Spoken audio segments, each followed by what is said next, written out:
I don't know anything about what you're supposed to do in an earthquake now that I live in California, but I do know a lot about tornado preparedness. Yeah. Amazing. Yeah, it is funny. I have a friend who's from California, and she was so scared of tornadoes when she came here. And she was like, why is no one else stressed out? And I was like, are you scared of earthquakes? She was like, no. And I was like, I'd be That's terrified right. if there was an earthquake because I don't know what Earthquakes to do. are terrible. Yeah, but I know what to do with a tornado. I know what to do with a hurricane. You stock up on food and water.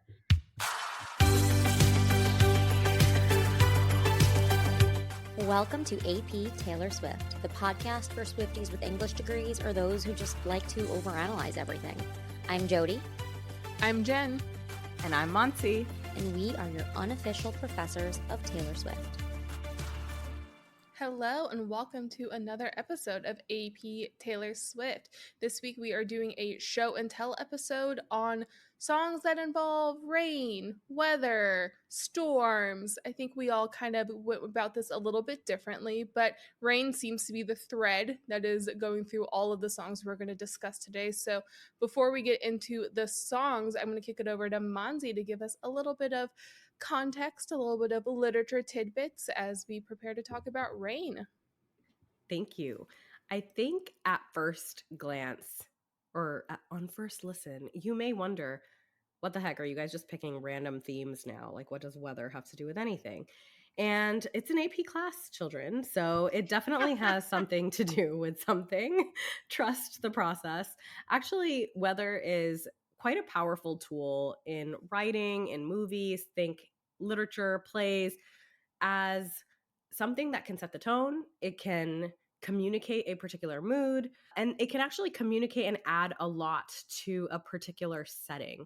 So when you think about writing, you think about setting, and plot, and characters. These are all devices that come together to communicate a particular thought, and weather can play a very important role as a part of that. We had done color earlier as well, and I think weather does this in a similar way, where if you're trying to establish a particular kind of mood or foreshadow kinds of events, you can use weather as something that comes up again and again to kind of give subliminal messaging, give certain hints to your reader or your audience. You can use weather to symbolize particular character emotions. And you can generally use weather to shape the overall atmosphere of the story and just set the stage, quite literally. So there is also a literary device called pathetic fallacy. That's the actual term, where the weather reflects the internal state of character. So an example of that, a stormy day, could represent inner turmoil or impending conflict. That would just be one example of how weather can actually be used in a really practical way. I did look up actually how this shows up in literature, what are some works where weather may play an important role. And some examples were King Lear. There's a raging storm on the heath mirrors, and the emotional turmoil of the characters is reflected into that storm, especially with King Lear's descent into madness. In Great Gatsby, there's oppressive heat in the summer. It symbolizes the character's hidden desires and intensity of the relationships. And in Wuthering Heights, there's wild, stormy weather on the Yorkshire moors that reflects the turbulent emotions of the characters. And then a few things that are just things to think about. I already mentioned mood creation. You can get certain kinds of emotions because of weather. Sunny day can be happiness, rainy day can be sadness or melancholy. There's also symbolism specifically that comes with the different kinds of weather. So widely accepted weather conditions, if you will. We're obviously talking about songs today, so I think we can talk about how it may or may not be different in music. I'd be interested to learn. But the first thing that I thought about when every time we said weather, I keep thinking about It's Raining Men, the song. It's just like not what you think of normally when you think of exactly. But usually storms signify chaos, upheaval, intense emotions. Rain can symbolize sorrow or tears or cleansing. Snow might represent purity, isolation, cold, sterile environments. And heat would represent passion, anger, or tension. So the examples that I listed kind of illustrate that. I love how you just mentioned that when you think of rain, you think of It's Raining Men, which is positive. I think of Singing in the Rain, which is also highly positive. Taylor also loves a rain show. Yes. Right? And I think it's such another way of turning the concept of rain, where it's normally can symbolize sorrow and tears, and turning it on its head to be something to celebrate. I think we see that in Clean as well, which, spoiler alert, we're not talking about, but I think we've talked about before in our metaphors episode. The rain and the storm as cleansing, as positive. Yeah, definitely. Yeah, I feel like rain, as you were talking, and it was something I was thinking about, knowing what our songs are going to be, reminds me quite a bit too of the color red, in that it can mean so many things. Rain can be cleansing, but it can be sorrow. It can be a joyful, fun, exciting thing, like, oh, the rain is coming after a long drought. There's so many things. And it just really made me think of the color red and how Taylor's played with those different meanings, which is why I said at the top of the episode that rain is kind of the theme or the thread between these songs, because all of these other weather elements will come into play, but rain itself really has to be contextualized, I think, in order for the symbolism of it to really shine through, which ironic use of the word shine when talking about rain. I just was really reflecting on, she does this a lot, where she likes to pick a symbol that can mean a lot of things, and then she's like, let's play with all of those meanings. It's such a good point, because I do remember in our red episode, we talked pretty extensively about how if she had used just blue instead of red, everyone would have kind of been on the same page of knowing exactly what that means. But because she chose red, we could discuss it for an entire hour. And I think that's totally spot on. Rain seems to be the same way. Well, I have the first song, so I can kick it off. We didn't do Clean, which I know Jody said, but some of that is because I felt very strongly that if we were going to talk about rain, we had to go back to an OG song, one of her first really big hits, which is Fearless. So Fearless originally came out in 2008, and then again in Fearless Taylor's version, 2021. It's so fun to do songs that are also the songs of the actual album, because it just seems like they're kind of lifted into the public eye even more of, hey, this song was really important. The song was written by Liz Rose, Hillary Lindsey, and Taylor Swift, of course. And it's a very sweet and simple song, but rain plays a really key part. So we have lyrics like, there's something about the way the streets look when it's just rain. There's a glow off the pavement.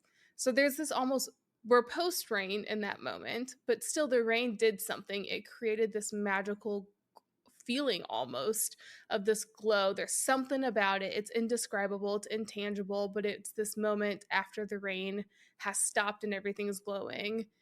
But then we also have, and I don't know why, but with you I dance in a storm in my best dress. So of course there's the spontaneity and talking about Jody, the rain shows. So fun to see videos of her doing the Fearless dance in the rain, singing about dancing in the rain. Those are just really cool moments.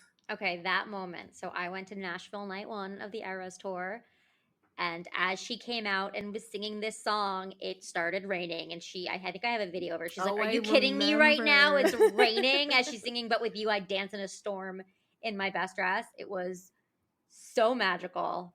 And yeah, she just has so much fun with it. I like the rain as it sits here raining in New York. I enjoy it. I think there's something kind of there is something kind of magical, as long as I don't have to be driving in it. Right. I love to be home cuddled up with, a cup of tea and the dog. I like the smell of the rain. I think there's something really energizing about it. I think with this song, what strikes me as so important in the symbolism, though, because I totally agree with you, but it's very specifically not sitting inside and enjoying the rain. It's dancing in a storm in my best dress. So there's something deeply irrational about this, but the moment with the other person is worth the irrationality. It's worth being soaking. Exactly. So it actually, the connection I really wanted to make with this song, because it's pretty simple and straightforward. I love this song. Like, I don't say that in a negative way, but I think there's something here where I would argue in some ways this might be the first moments we really start to see this alignment with the Romantics from Taylor, because the Romantics were very much nature pushing against the rationality of the Enlightenment. And that's what she does it a lot with love, of course, which makes sense, but the Romantics did it as well. And I think that's something that we start really seeing here. And we know new Romantics, and we've talked about the Romantics so much on this podcast, But I was getting into the song and I was like, I think this might be one of the first moments where I really see this, where it's saying, hey, the irrationality of dancing with you is worth it to me because I love you, and love is irrational. So the best metaphor I can give for how irrational but wonderful this is dancing in a storm. It's aligning myself with nature. It's rejecting the inside, the science, the rational. It's going out into the chaos of a storm, but I'm doing it with you, and so it's positive. Because there are versions of this where being in the storm alone maybe isn't the most positive thing. It could go a lot of different ways, but she's very much aligning herself with nature, with romanticism, and rejecting this idea of, oh, let's just be logical about this. There's no logic in this, and that's presented as the correct way to be approaching life. Well, there's also something so carefree and childish and innocent about dancing in the rain in your best dressed, right? As an adult, you do get more rational, you get more logical, you get more in your head and in your thoughts and thinking about like, oh, if I get my dress wet, then I have to change my dress and it's going to be wet and it's And then I have to dry clean it. and yeah, I have to do all these things, but there's something kids are enamored with the rain. There's something very magical to your point, Jody, about it. And I think with rain, I'm going to address this in my song later, but as you were talking about, Jody, that idea of it's very magical. It can be kind of romantic. I do think with rain, it can change very drastically, whether you're in the rain, getting wet, or outside, or in safe, sheltered. But unless you're a child, in which case getting wet in the rain, splashing in the puddles, playing in the rain, like singing the raindrops, gumdrop song or whatever. Like there's a lot of really fun moments and memories associated with it from childhood that we kind of shed off as we get older. And so this idea of going back to nature with our roots, with our animalistic side, the less industrialized version of ourselves, I think the romantics is a phenomenal call out. It just feels like she's letting go and getting lost in this feeling completely. Like that's how I interpret this line. It means I don't care about anything. I can let loose. Yeah, there's an active embrace. Like if you think about times even as an adult where sometimes you get caught in the rain and you're trying to run really quick and it's hurried and you're stressed, or times when you're like, I know I can't beat this, so I'm just gonna get soaked, and you're like, oh, this is kind of fun, this is a different life experience. Like those are two very different approaches, and this is obviously an embracing of the rain, quite literally soaking it in. It goes back to the title of the song, which is Fearless, right? There's that she's associating dancing in a storm in my best dress with fearlessness. That I'm not afraid to be caught in the rain. I'm not afraid to ruin my best dress. I'm uninhibited and enjoying being in this moment with you. And I think there's something to it as well, the fact that this was re-released, which this isn't why she re-released the albums. However, there's often, I don't know if criticism or just there's a narrative of like, oh, she wrote simple songs and then she's gotten better as a songwriter, which like in some ways is true because you mature and you learn more things. We're all better at stuff now than we were 15 years ago. That's like the normal life progression. I was smarter in high school than I am now.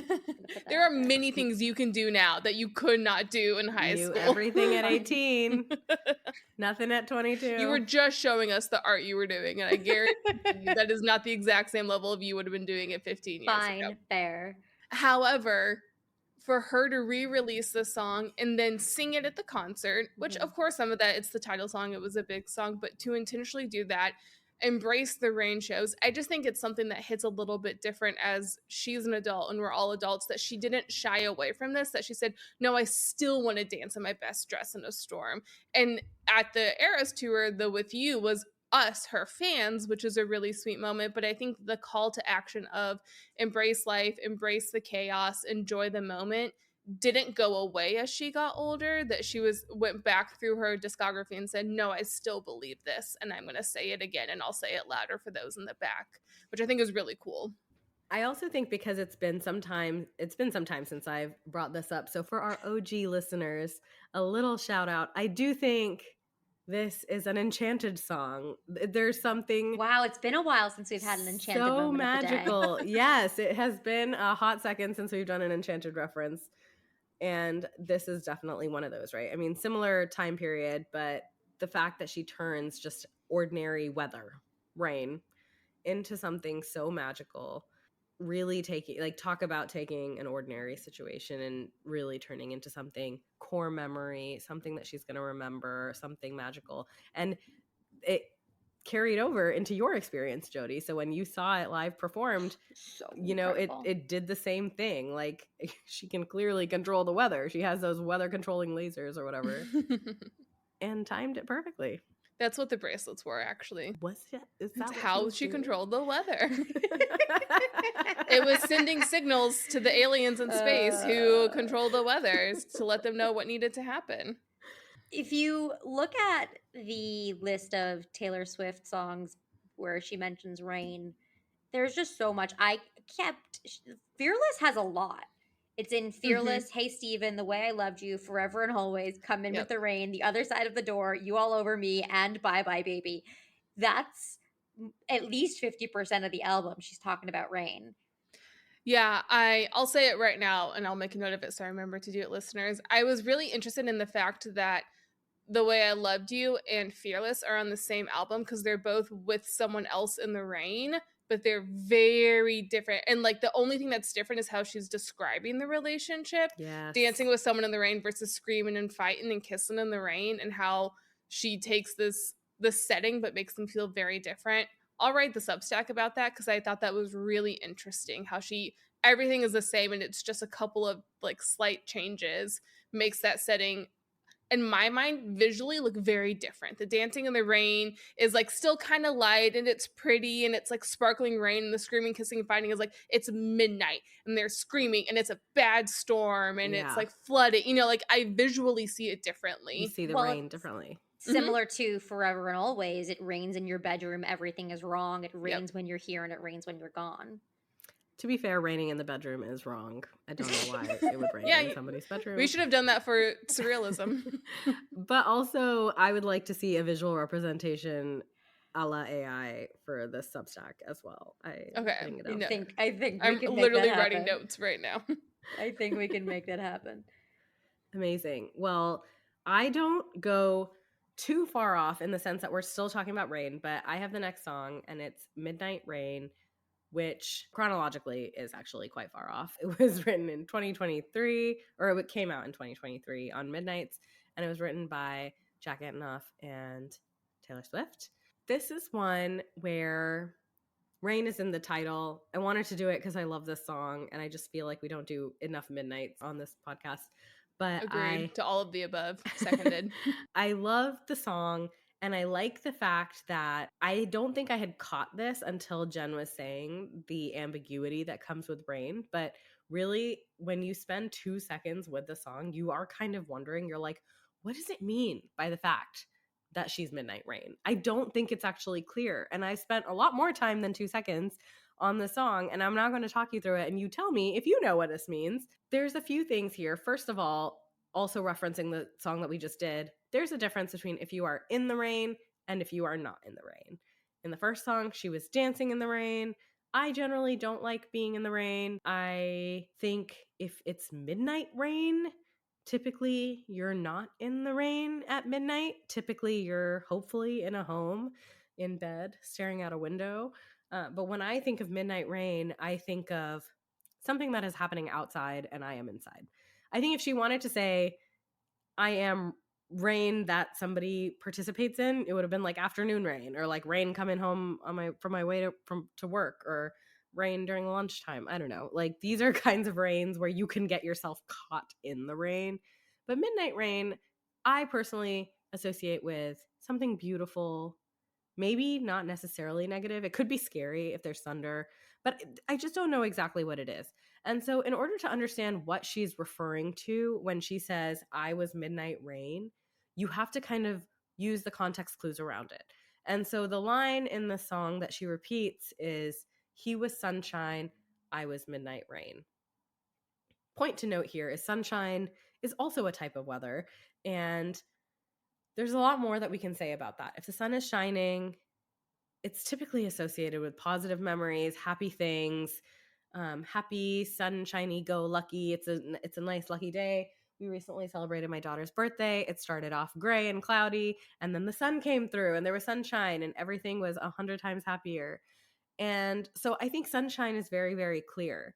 The way that she's contrasting I Was Midnight Rain, I mean, it makes me think it was contrast. But when I think about it more, I'm not so sure it's contrast. It could still be a positive thing, but just different.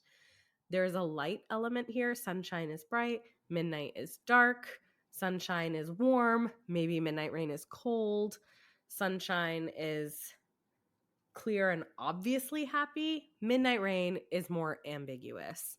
And so the opposite there is maybe lack of clarity.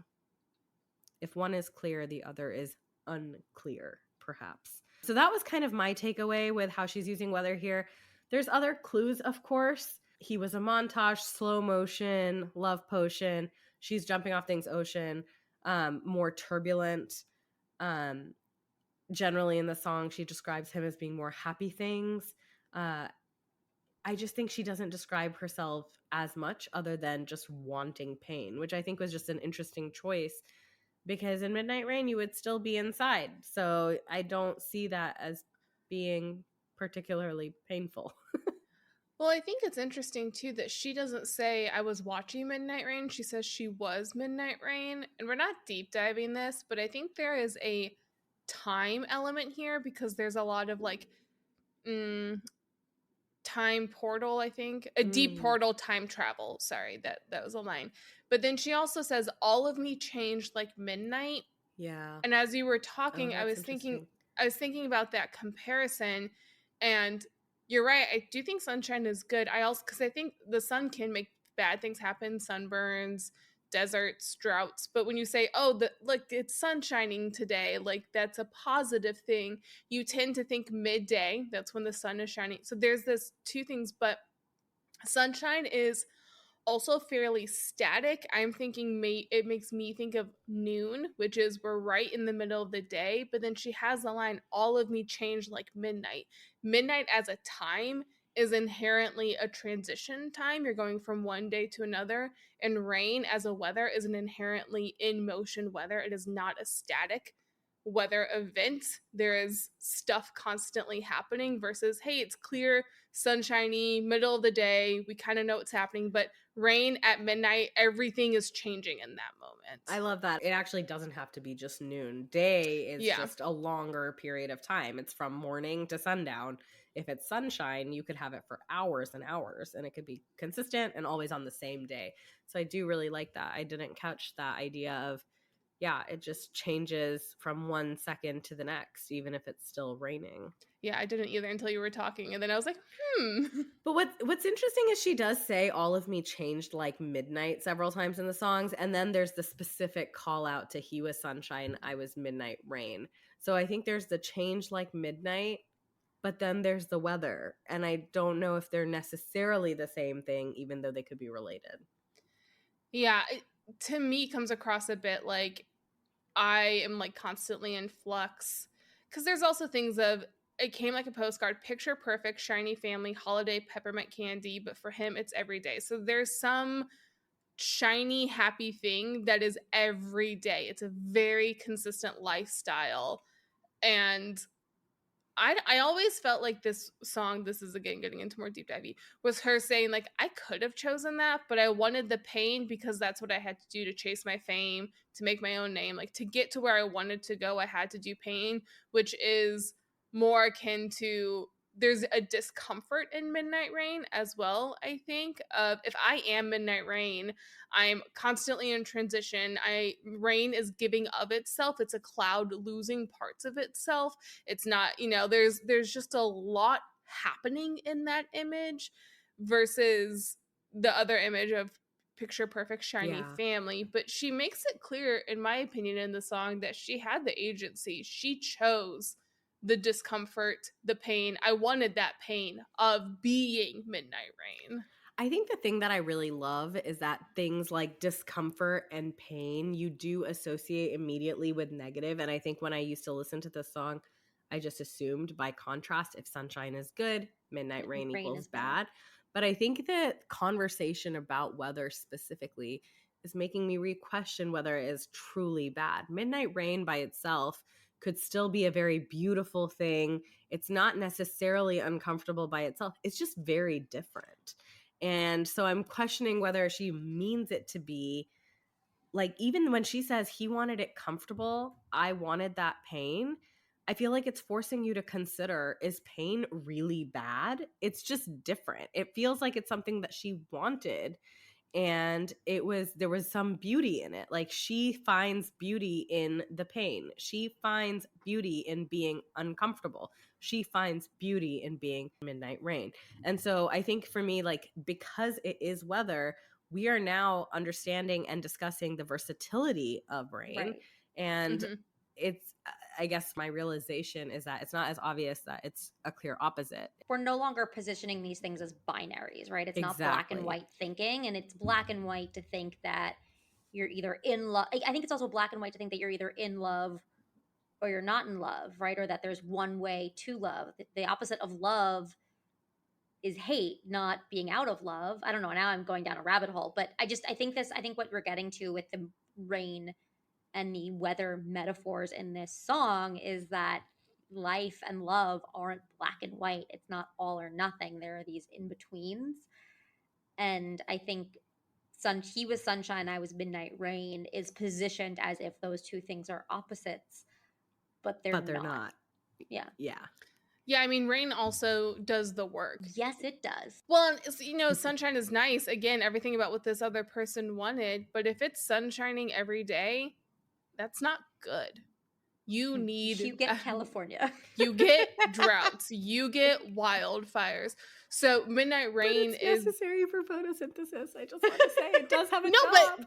But it's both. You can't have too much of a good thing is not a good thing. Absolutely. Yeah. So I'm gonna use. I agree with you, Jody. I'm gonna use a binary just for a moment, though. It has a bit of that yin and yang, where it's like opposites but complements as well. I think that's exactly what I was thinking. Too much of a good thing is not a good thing. Yeah. And I think it's like too much of, peppermint candies, it's every day, is not necessarily a good thing. That sometimes you need the rain in order to work with the sun in order for plants to grow. Or even the argument that just because something is different does not mean it has to be enemies of each other or opposed in a negative way. The opposite of good is bad, but that's not what this is. This is saying, just like black and white are super different, they can still come together beautifully. Like these are two totally different things, and in this instant, they're not working with each other. They're just too different. But that doesn't mean either of them are bad. It's not like one was good, therefore the other is bad. There seems to be a kind of beauty in both, and the point here is more that they are just different. Yeah, it reminds me a little bit of 'Tis the Damn Season, where these are the two paths, and he stayed the same, but I wanted to chase the fame, so I had to change. But it's not saying screw this guy for staying the same. It's just, hey, this is a life he wanted, and I had to head out. Yeah. I think, too, another interesting element with it being a weather metaphor, very specifically just the fact that she chose weather, sunshine and midnight rain cannot happen at the same time. Those are going to be... Oh, yes. Temporal differences. Yeah, there's a temporal difference to it. It reminds me a little bit of I've heard different versions of it, but sort of the myth, the fairy tale, the child story of, the moon and the sun are in love, but they never actually get to see each other. But if someone is sunshine and I'm midnight rain, it's going to be the same thing. We cannot exist at the same time in the same place. We could exist at the same time in different places. It's like there's this, what is it that she plays with it instead of right time? What does she say? Right time, wrong place, where she plays with that. And it's the unrequited love. Yeah. She plays with that in one of the 1989 bonus tracks. I can't remember which one, but she plays with the right time, wrong place, or right place, wrong time. Suburban Legends, I think. Yeah. She plays with it a little bit, and I think this is kind of doing a similar, like, neither one of us are wrong, but we can't. It's not that sunshine's bad, not that midnight rain's bad, but we can't work together. We can't be in the same place. The weather makes that separation abundantly clear. I have the last song, which is also the song we're going to deep dive. I picked Florida from the Tortured Poets Department. This came out in 2024. It was track 8, written by Taylor Swift and Florence Welch. Florida, the state, not the song, is known for many things. It's always often in the news. I won't talk about all the things that Florida is often in the news for. Instead, I will focus on the deadly things it is often in the news for, like hurricanes and crazy weather. And yes, this song has some rain, but it comes through hurricanes and shitstorms. It's also the Sunshine State, which is very ironic. It is. Well, Yeah. I mean, it does have, it's not ironic in the state itself. Yes, they have plenty of sunshine, but it is, talk about sunshine and midnight rain. That's the perfect transition to this song, because it's a state known for sunshine, but it also gets this extreme weather. It's a shitstorm. So Monsi started us off by talking about how weather often sets the mood in literature and creates this characterization of place or of characters themselves. And that's also what we have in this song right out of the gate. You can beat the heat if you beat the charges too. So not rain, but heat. Heat is oppressive. Heat is something you struggle through. And again, coming from someone who does not enjoy the heat. When I think of Florida heat, I think of oppressive. I think of I cannot go outside. And here she's really setting the entire tone of the song as this dark and brooding song, which is supported by you can beat if you beat the charges too. And then they said I was a cheat. So that's how we know that Taylor agrees with me that the heat is oppressive and terrible, because it's paired with beat the charges and they said I was a cheat. The rain comes in the form of hurricanes, which are really just incredibly powerful wind and rainstorms. The hurricane with my name, when it came, I got drunk and I dared it to wash me away. Hurricanes are frightening. Monty, you must have been through quite a few of them in Atlanta. Actually, we would get the after effects of hurricanes, like tons and tons and tons of crazy downpour, but by the time you get to Atlanta, you typically aren't in the path of a hurricane anymore, usually, although things are changing. They're really quite frightening. Yeah. In the Bible, hurricanes often symbolized God's wrath or judgment or trials. Sometimes they would just represent God's spirit or presence. And hurricanes often in the Bible were used to remind people of the consequences of human disobedience and the power of God. According to the internet and Hinduism, hurricanes can symbolize chaos and destruction and represent the volatile nature of life, the unpredictable forces of nature.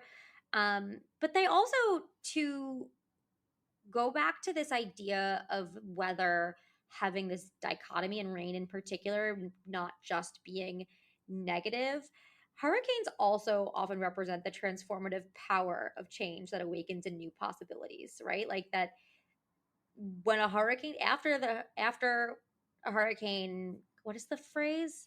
It's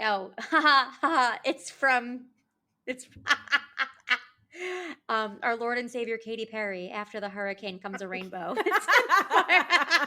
That's right. I know. I was with you, Monzi, of like after the rain comes the sun. I don't know. Me sitting here thinking there's some proverb about a hurricane. I think Confucius said that one, maybe. Yeah. That's, I think. Katy Perry. But yeah, there's this idea that there is, there's the calm before the storm. There's also very often a calm after the storm. There's a calm in the eye of the storm. Fun fact, Florida has experienced approximately 41% of all hurricanes that have ever made landfall in the United States since 1851. Hence the 3 exclamation points. So, yeah, this is, I think, again, this was not planned, but like Jen, you started us off with rain as loving and positive and romantic. Monty, with you, rain was a bit more ambiguous and nebulous. And here we have it as oppressive and violent. Yeah. And I think that go us for accidentally showing the full spectrum of the experiences of rain and how it can be used to symbolize these very different emotions and feelings. It's like the color red. I told you. Like the color red. No, it was really astute. Very astute. Very astute. Very astute. The other thing I have here, although most of this song is hurricanes, I want to give an honorable mention to the shitstorms. because that felt very important also weather condition. very important weather condition. You pack your life away just to wait out the shitstorm back in Texas. Pretty literal shitstorm. I looked it up. I said I actually Googled it. It's vulgar slang for a situation marked by violent controversy. Because we're talking about Florida and I'm referencing a lot of throwbacks today, I just felt like I should disagree with you at least once. And so the thing that I pick on here is I like the heat. I think the heat is comforting. I think you've had We've this had fight this before. exact fight before. Yeah, I know. Throwback. All that is old is new, and all that is new is old. That is why I was very careful to caveat that I think of the heat and as obviously oppressive and awful. in the context of the and song, in the context of it the is song, definitely Taylor's very agreeing oppressive. with me. Yeah, and I think that's one of the things here is like heat can be stifling and prickly and suffocating in some ways. I imagine like the Western kinds of movies where it was like a desert and dry and not much is happening. Obviously, Florida heat is more humid and icky, my hair curls, sticky, all of which I love, by the way. But I do love the idea that you're going from this sticky stillness of the heat to like a ton of movement with the hurricane, because hurricanes are rain plus wind, like both together in an extreme state. So it's not just like hot being cooled off. It's like sticky, still, muggy, being blown out by crazy wind and water at the same time. Yeah. So definitely, I mean, I think I mentioned the example of storm can tell us so much about somebody's mood, their emotions, the turmoil, and I think in this instance, the song is chaos, which we will get into more in the deep dive. But it's like from the start, from the very title with the exclamation points, from the music, the drums, everything, it's chaos. And so I think what better thing than a hurricane? That's why when we decided to do this topic, I was like, oh, Florida. And then it's only after looking through all the other songs where Taylor mentions rain, I was like, oh, there were lots of options. Yeah, I think two things with the weather too. The phrase "you can beat the heat if you beat the charges too." Heat, it is subjective, but contextually here, it's not just referring to the temperature heat, but also someone having the heat on you because you did something bad. You know, you break a law. There's too much heat on me. We got to wait till things cool down. So hot and cold, that temperature is there too. So it's definitely clearly being negative here because it's leaning into that other version of heat. But I also love that she says the hurricane with my name when it came. The fact it's not about the weather itself, but the fact that we name hurricanes, that is a weather practice we do. And the fact that a hurricane could be named after like this, there was a tropical storm Mindy last year or 2 years ago. My mom's name is Mindy. We had a really fun time with that. Yep. See, and the idea of a hurricane with my name is coming for me. For sure has happened to many, many residents of Florida. Just statistically, that's happened. So it's a literal thing that happens, but even if nothing in your life is that bad, I am sure the like trippy mind feeling of, oh, Hurricane Jennifer's headed right towards you, I'd be like, I don't like that. I feel uncomfortable with that. That feels symbolic and I don't want anything to do with it. But that's a thing, and that's wild to imagine. Literally and symbolically, it also obviously adds layers of what's happening here. I'm gonna rage quit if there's a Hurricane Monty. That just feels personal. There was a Hurricane Jody, Jodie, in 1977. Damages reached $4.7 billion. But Hurricane Monty just sounds like it would be personal. It would be like you. Yeah. With DEI the way it's going in this country, they're either will or there won't. I don't know. I can see it going either way. I remember seeing way back in the day a tweet about there was some hurricane. There was I believe it was a woman tweeting that there was a hurricane that had the same name of her mom that was headed towards the beach where her dad was getting married to someone else. And she was like, I don't know if it was just for the tweet, like for the likes, but I was like, that's hilarious. That's amazing. I think everything else we want to say about this song is probably a deep dive. So join us right here next week as we deep dive Florida on another episode of AP Taylor Swift. That's all we have for you today on AP Taylor Swift. Be sure to rate and review us on your favorite podcast app. Follow us on social at AP Taylor Swift to stay up to date, and join us next time as we overanalyze and deep dive into the next Taylor Swift song on AP Taylor Swift.